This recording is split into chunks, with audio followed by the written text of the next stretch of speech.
मैं पीओके के लोगों से कहना चाहता हूं, पाकिस्तान के लोग आपको फॉरेनर मानते हैं, आपको विदेशी मानते हैं, लेकिन भारत के लोग आपको विदेशी नहीं मानते हैं। पीओके के लोगों को हम अपना मानते हैं। जिस एक्सट्रीमिज्म है, बहुत सारी चीज़ों में एक्सट्रीमिज्म है, ठीक है। तो हम किसी भी एक विजन को लेके नहीं चलते एज ए नेशन, ठीक है। हम बहुत ही स्कैटर्ड हैं। सऊदी अरब ने बैन कर दिया, उन्होंने कहा कि आप पाकिस्तान से भिखारी और मजदूर अफराद ना भेजे जाएं। हाँ, ठीक है, ये क्योंकि शर्म वाली बात नहीं हमारे लिए। ये यहाँ पे वीजा किसी और पर्पज का लगवा के जाते थे और वहाँ जाके भीख मांगना शुरू हो जाते थे। ठीक है। अरबियों ने भी इनकी वीडियो बनाई है और पोस्ट की है कि तुम्हें शर्म करनी चाहिए, और यहाँ पे कोई नहीं मांगता, तुम पाकिस्तानी आके मांगना शुरू हो जाते हो। दुबई, अबू धाबी, ये सारी एक तरह ऑलमोस्ट मुस्लिम स्टेट है, ठीक है। यहाँ पे इंडियंस की पॉपुलेशन बहुत ज्यादा है, नो ठीक है। इंडियन बहुत अच्छा छाया हुआ है, ठीक है। वो उसने अपना काम किया, उसने अपने आप को मनवाया है। उन्होंने ये नहीं किया कि हम रिलीजियस बेस पे आके अपने आप को। अबू धाबी वालों ने मंदिर बनाया है।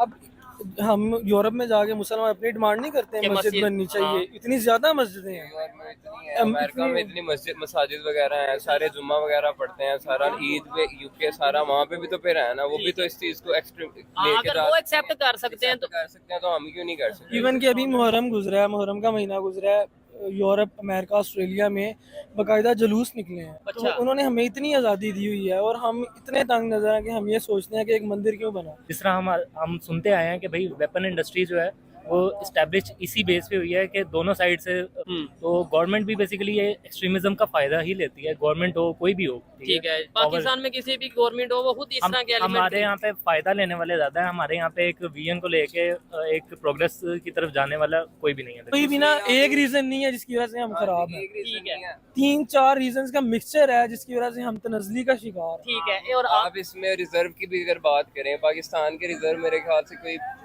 14 के बिलियन के करीब है, और वो भी आपके पास उधार वगैरह सऊदीया वगैरह उधर का पड़ा हुआ। अगर आप ये रिजर्व की बात करें इंडिया की, उनके मेरे ख्याल से 500। ये तो मैं कहूँगा ये तो स्टैट्स है ना, हम डिस्कस कर रहे हैं इन स्टैट्स की वजह। और रूस के जो रिलेशंस हैं उसके बीच में आके जैसे इन्वेस्टमेंट है और पाकिस्तान अफगानिस्तान के साथ डील कर रहा है वो, जिसका लॉस उसके नेबर पाकिस्तान को हो सकता है। पाकिस्तान को उसके लिए मेरा ख्याल है तैयार होना चाहिए।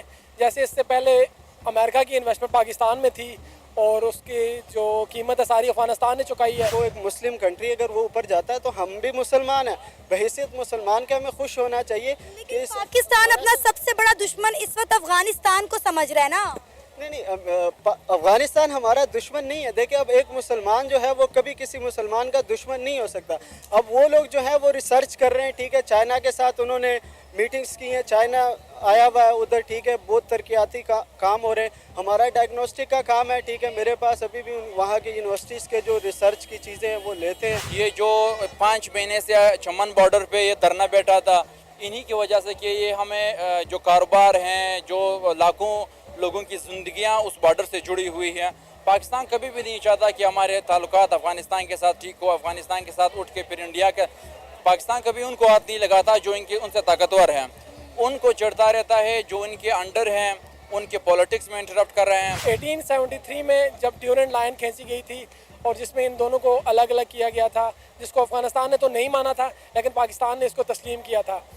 और उसके बाद जो पाकिस्तान और अफगानिस्तान के अंदर टेंशन्स नहीं है, जैसे अफगानिस्तान के साथ ईरान के बॉर्डर्स हैं, इंडिया के हैं, और पाकिस्तान में जितने दहशतगर्दी के वाक़यात होते हैं मैं समझता हूँ उसमें अफगान बॉर्डर यूज़ होता है। हमें उस पर काम करना चाहिए। अब अमेरिका एक सुपर पावर है, मतलब कि उसके पास हर असले हर चीज़ है, लेकिन फिर भी वो तालिबान के साथ उनके जो मामलात थे वो आपके सामने हैं कि उन्होंने हार मानी और चले गए। तो ये है कि अफ़गानिस्तान एक कौम बनी। अब हमारे मुल्क में ये मसला है कि सिंधी, बलोची, पंजाबी, ये मसलों से हम बाहर नहीं आए, ठीक है। इसकी वजह से फिर अब हमारे मजहबी मसाइल से हम बाहर नहीं है, फ़िरका वारियत से, तो हमारा मुल्क कैसे तरक्की करेगा। पाकिस्तान का जो सिस्टम है ये सिर्फ नेबर्स के लिए या अफ़गानिस्तान के लिए है। तो अफ़गानिस्तान अगर ये अपना सिस्टम बना रहा है तो ये पूरे वर्ल्ड के लिए, अगर इसके बॉर्डर ताजिकिस्तान के साथ टच होते हैं, कजाकिस्तान के साथ टच होते हैं, ईरान और पाकिस्तान के साथ टच होते हैं, तो वो अपने बॉर्डर्स को डिफेंड करने के लिए इशू को समझना है तो हमें थोड़ा सा उसकी हिस्ट्री में जाना पड़ेगा। 1963 के अंदर जब चाइना ने अटैक किया था ना इंडिया के ऊपर, तो कुदरतुल्लाह शहाब अपनी किताब में लिखते हैं कि मुझे रात को कॉल आई चाइनीज़ एम्बेसडर की कि आप हमने अटैक कर दिया, इस वक्त इंडिया जो है वो वल्नरेबल कंडीशन के अंदर है। आप अगर वहाँ से आकर अपना कश्मीर आज़ाद करवाना चाहते हैं तो आप करवा सकते हैं। ये चाइना ने ऑफर की थी जब इंडिया और चाइना की जंग थी 1962 के अंदर। अच्छा, शहाबनामा के अंदर मैं रेफरेंस दे रहा हूँ। ठीक हो गया, कुदरतुल्लाह शहाब ये लिखते हैं बकायदा। ठीक हो गया सर। वो डिप्टी कमिश्नर रहे हैं, वो सेक्रेटरी, वो डिफरेंट ऐवानों में काम कर चुके हैं। आप जानते हैं उनका नाम बहुत बड़ा है पाकिस्तान की हिस्ट्री में। अच्छा, वो कहते हैं कि मैं उसी वक्त गाड़ी निकाली चूँकि मामला बहुत ज़्यादा क्रूशल था। ठीक हो गया। मैं पहुँचा हूँ उस वक्त अयूब खान थे यहाँ पर सदर। अच्छा, तो वो अयूब खान की रिहाइश पे पहुँचे। अयूब खान सो रहा है। उसने जाकर गार्ड से कहा कि अयूब खान को उठाएं, सिक्योरिटी, नेशनल सिक्योरिटी का मसला है, बहुत बड़ा मसला है, आप उसको उठाएं। वो लिखते हैं कि मैंने 15 मिनट उस गार्ड को समझाने में लगाए हैं कि उनको उठा कि मामला बहुत ज़्यादा क्रूशल है, और वो कहता था आगे से गालियाँ पड़नी। अच्छा, ठीक है, बहुत ज़्यादा समझा बुझाकर जब उसे भेजा गया तो उसने जाकर जब बात की तो वाकईतन वो कहते हैं कि अंदर से एक गालियों की बौछार की पहले आवाज़ मुझे आई है बाहर। ठीक है। फिर वो एक धोती पहने बाहर निकले हैं। हाँ। उन्होंने कहा जी क्या मसला है। इन्होंने बताया कि इस तरह से मुझे एक चाइनीज एम्बेसडर की चाइना की जंग छिड़ गई और कश्मीर चाहिए तो ले रात लो। के अंदर ही वो कहते हैं कि हमला कर दो और कश्मीर ले लो। फिर? उसने कहा ये कोई इतना इम्पोर्टेंट मसला नहीं है, भागो सो जाओ। ये जगाने के लायक मसला ही नहीं था, उठ के आ गए हो तुम।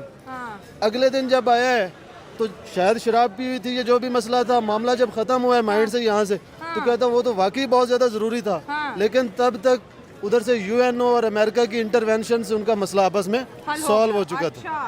तो एक तो हमने यहाँ पर एक मौका आया था, गवा दिया। एक नहीं, बेशतर मौके आए हैं। अच्छा। जो हमने गंवाए हैं। सर ये भी तो सच है ना, एक वक्त इंडिया खुद कहता था कि आप कश्मीर ले दो और हमें हैदराबाद वाली साइड दे दो। नहीं, ऐसा कुछ भी नहीं हुआ। देखें सीन क्या रहा है यहाँ पे।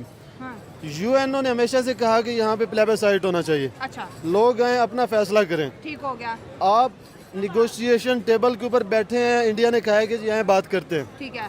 आपने उस वक्त क्या किया कि आपने उस वक्त जरा से चौधरी बने कि हमारे साथ यूएस है, ठीक है, आप निगोशिएशन टेबल पे नहीं आए, आपने बॉर्डर टेररिज्म को सपोर्ट किया। हाँ, जिसका इंडिया भी जिक्र करता है, क्रॉस बॉर्डर टेररिज्म। अब तो ये इंडिया ने ये वर्ड पूरी दुनिया को रटवा दिया पाकिस्तान को लेके। एग्जैक्टली। उन्होंने वो कहते हैं ना, एक वो रूसी कहावत है कि झूठ इतना तेजी से बोलो कि वो सच लगने लगे। अच्छा, ठीक है जी।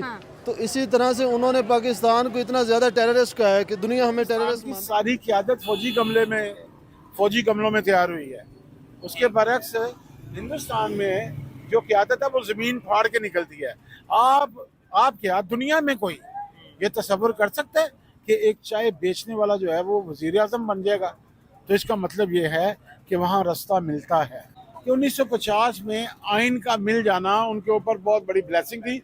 और आइन भी सेकुलर आइन, हिंदुस्तान का आइन जो है वो हिंदुओं का आइन नहीं है, मुसलमानों का आइन नहीं है, सिखों का आइन नहीं है, क्रिश्चियंस का आइन नहीं है, जैनिस का आइन नहीं है, वो हिंदुस्तानियों का आइन है।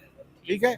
जबकि पाकिस्तान में आज भी जो आइन है वो मुसलमानों का आइन है। हिंदुस्तान में जो 20, 25, 28 करोड़ मुसलमान हैं, क्या वो नमाज नहीं पढ़ते? क्या वो रोज़ा नहीं रखते? क्या वो हज के लिए नहीं जाते? क्या वो ज़कात नहीं देते? तो ऐसे वो यही है ना बेसिक्स इस्लाम के। इस्लाम में तो करप्शन भी हराम है, इस्लाम में तो रिश्वत भी हराम है, इस्लाम में तो जना भी हराम है। यहाँ पे चकले खुले हुए हैं इस मुल्क में। उस साहर की नज़म याद करवा दी आपने, चकले। अच्छा। ताफुन से पूर्णिम रोशन ये गलियाँ, ये मसली हुई अदखली जर्द कलियाँ, ये बिकती हुई खोखली रंग रलियाँ, वो उजले दरीचों पे पायल की छन छन, तनफ्फुस की उलझन पे तबले की धन धन, ये बेरूह कमरों में खांसी की ठन ठन, ये फूलों के गजरे, ये पीकों के छींटे, ये बेबाक नजरें, ये गुस्ताख फिक्रे, ये दिल के बदन और ये मतकूक चेहरे, ये भूखी निगाहें हसीनों की जानिब, ये बढ़ते हुए हसीनों की जानिब, लपकते हुए पौजीनों की जानिब, यहाँ पीर भी आ चुके हैं, जवां भी। आप इंडियन मूवीज देखते हैं? जी बिल्कुल। उनमें लातादाद मूवीज ऐसी हैं जो उनके जर्नलों के खिलाफ बनी हुई हैं। ठीक है। उनकी करप्शन के खिलाफ बनी हुई हैं, जर्नलों की। ठीक है। ठीक है। आप पाकिस्तान में तो बना नहीं सकते ये फिल्म कि फौज हक को कुचल नहीं सकती। ठीक है। फौज हक को कुचल नहीं सकती, फौज चाहे किसी यजीद की हो। ठीक हो गया। लाश फिर अलम बन के उठती है, लाश चाहे किसी शहीद की हो।